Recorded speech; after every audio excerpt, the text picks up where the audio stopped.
here.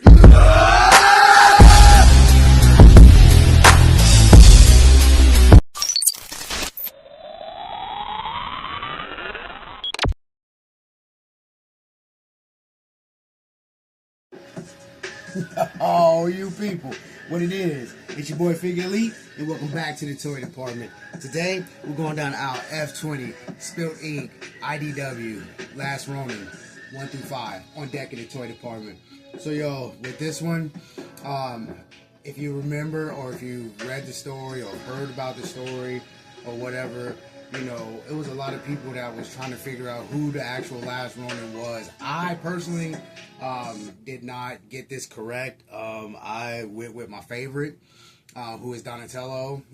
So, you know, when the things happened or whatnot, it was a real shock. And I don't think it would be a spoiler to say who it was going forward, because this is, you know, this is who, if you are into this type of stuff, comic books, action figures, things like that, we all know who the Last Ronin was. So I chose Donatello, and so when I found out that it was Mikey, you know, I was shocked, because he would be the last one that I would think, like, to be honest, he'd be the first one to go in my book.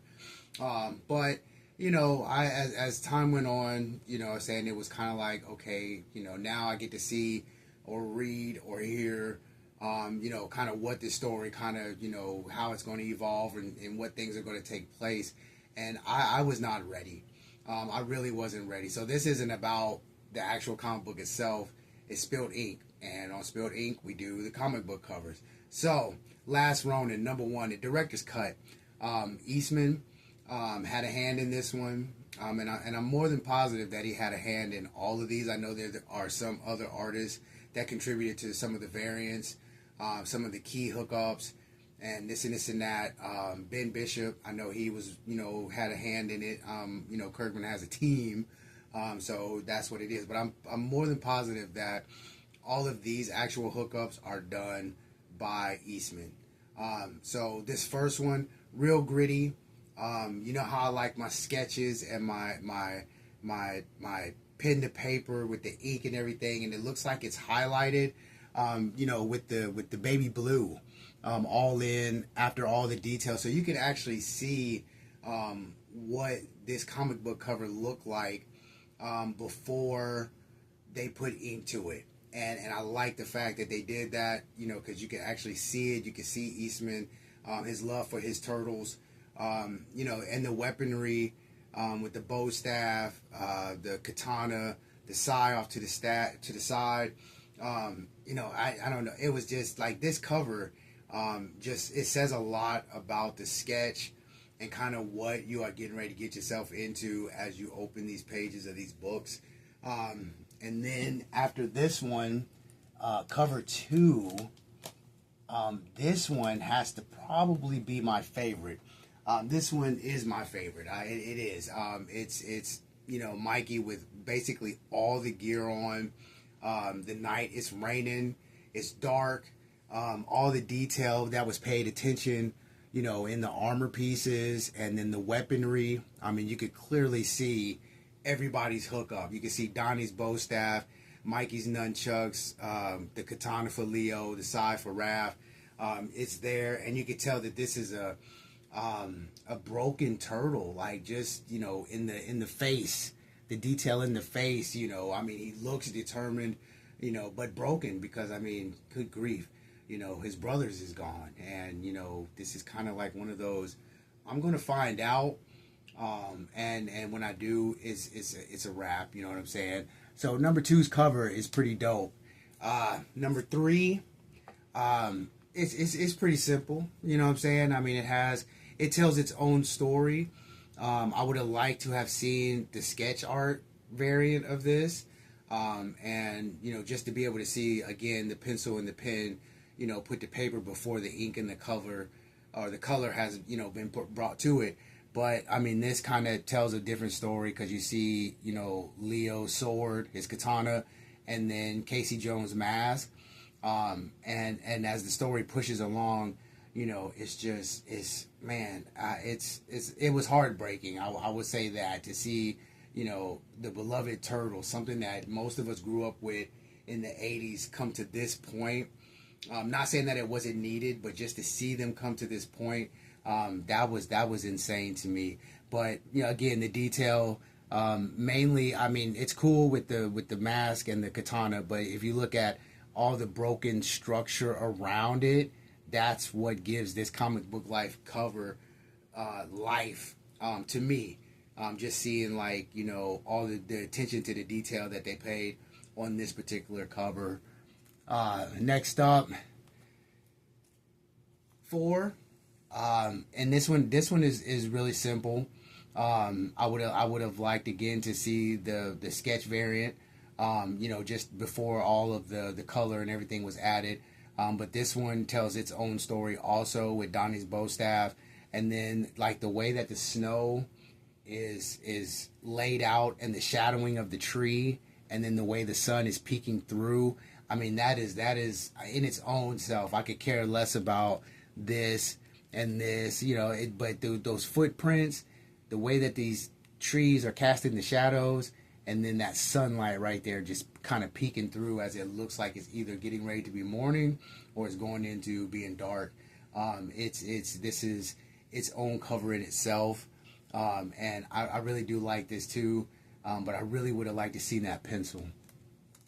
So with that being said, we get to issue 5, and here we are with the last one as far as the first set. And I like this cover too. It gives, you know, a different kind of outlook, because this is the last one. It's number 5, so you kind of know from reading 1 through 4, like, what's getting ready to happen, what's getting ready to go down or whatnot. And then, again, the attention to detail, even though Mikey is shadowed up a lot, I mean, you can still see a lot of, you know, attention to, like, the detail. And for those of you that actually have the Last Ronin fig by NECA, you can see, like, I know what this is. Like, this part right here, and then the katana and the bow staff and everything, how those fit, where the sai is at, his nunchucks, everything like that. It just coincides with the figure. So the attention to detail on the comic book cover also paid the same attention to detail on the actual action figure. So this is the 5, you know, for the Last Ronin or whatever. And I like all these comic book covers. I really do like all of them. But when it comes down to it, if I had to pick a favorite cover, it would most definitely be this one right here. This one right here is not because it's just, you know, the attention and the coloring and all that good stuff, but I think it paints a clear picture. There's nothing else on this cover. All the information is on the side, so it's just the artwork.